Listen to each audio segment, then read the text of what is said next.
Hi, this is David White, number 22 in the series that we call A Perfect Life. Tonight our scripture is Matthew 5:21 through 23. We call it the New Standard. As we mentioned in the prior segment, this is where Jesus just takes off in a direction that nobody had ever seen before. I want to read the scripture to start with, coming from the King James Version, and I'm using that version for a reason this time. Ye have heard it said that of them of old, that thou shalt not kill, and whoever shall kill shall be in danger of the judgment. But I say unto you that whosoever is angry with his brother without a cause shall be in danger of the judgment. And whosoever shall say to his brother, Raca, shall be in danger of the council. But whosoever shall say, Thou fool, shall be in danger of hell fire. Now, as we usually do, let's look at a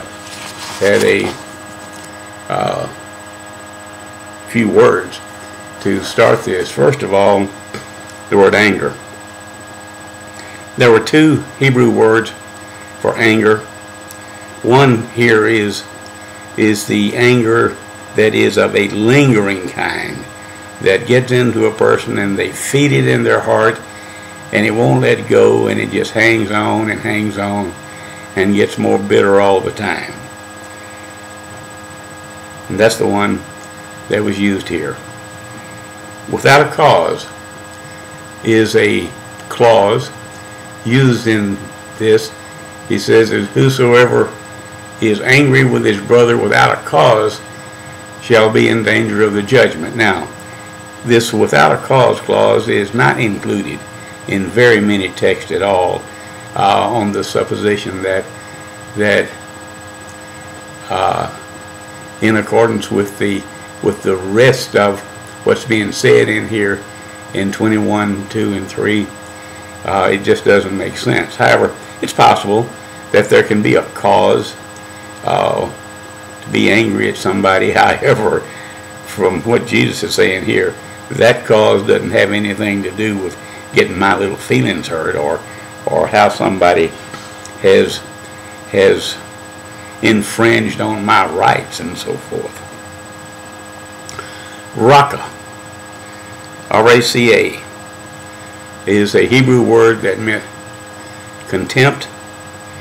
It apparently was more a tone of voice than anything else, by calling somebody, you sure are ugly, something of that nature. Then thou fool is used here. The Hebrew word apparently was moras, which was also a word that meant contempt, but it was one that declared a person a cheat, or impugned his character. It was a more serious condemnation of a person than was Raca. And then in here, thou fool shall be in danger of hell fire. Now let's get this straight. The word that's translated hell fire here was either Gehenna or the Valley of Hinnom, which was an area, it was a junkyard where trash was burned southwest of Jerusalem. And that's where the word that translates into our Bible, hell, comes from a lot of the time in the New Testament. And the people who first heard this would know what he was talking about. Now, the law in Exodus deals with how society handles stuff we do to each other and otherwise.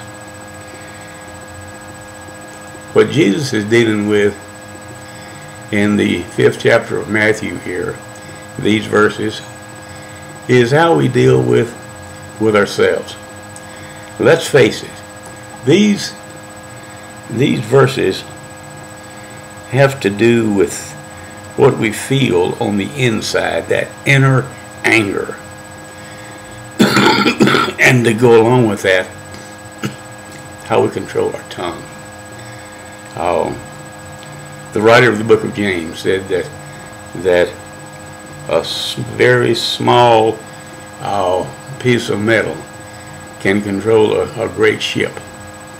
A loose tongue can do a world of damage.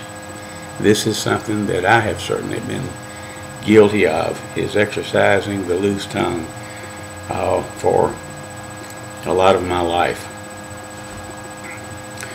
Words at the extreme can kill. There was an incident, about 35, 36 years ago, where I was a friend to a young lady who was a student at the college I was teaching at, and it was straight up friendship. She was having a lot of troubles. She had been raised on a doubt of her mother telling her how sorry she was and how dumb she was and how ugly she was. And in fact, she's a pretty bright young lady, and she was physically gorgeous. And her morals, as far as I know, were impeccable. But she had been told this enough growing up that it really, really was inbred in her, and it caused her a lot of trouble. And I knew this. And one afternoon, I came down on her pretty hard for something she was doing. Didn't amount to anything. And what I didn't know was that her sister, whom she also had a lot of trust in, had come down on her pretty hard about something else that day. And a young man, student there, whom she put a lot of trust in also, had come down on her about something else. So when I came down on her late that afternoon, that was three of the people she trusted most in the world. And about an hour and a half after we parted company, got a telephone call that she had blown herself away. Now, I know that I certainly of myself didn't have the power to cause her to commit suicide. However, I will forever, ever regret not holding my tongue that day, especially over something that didn't amount to a hill of beans. This thing of anger. Anger, if left untended, can suddenly, or can over time, lead to our seeking revenge for some wrong we think somebody has done to us. And Confucius was quoted as saying, when you begin on a journey of revenge, before you leave, dig 2 graves, one for your enemy and one for yourself. And certainly he has a point there. There's nothing that I know of that wears down the human being like holding a grudge against somebody. Now, the way to tell if this is in you, that I've been taught and have found, is that if there's somebody that I don't want to meet on the sidewalk, then I've got some stuff in me that needs to be filled. If I've done them wrong, I need to try to make amends. If I perceive that they've done me wrong, I need to understand that maybe I didn't know where they were coming from, or whatever. So I think that's what Jesus was talking about here. And he's talking about the danger of letting anger build up in us, and not trying to hold our tongue. The tongue, a word once said, cannot be taken back. If we're dealing with a forgiving person, it might can be forgiven. But like old Willie Nelson said in one of his songs, it's so easy to forgive, but it takes a long, long time to forget. So, that's number 22, the New Standard. We're going to be talking about other cases of things Jesus said that nobody had ever said before in the next 5 or 6 lessons coming up.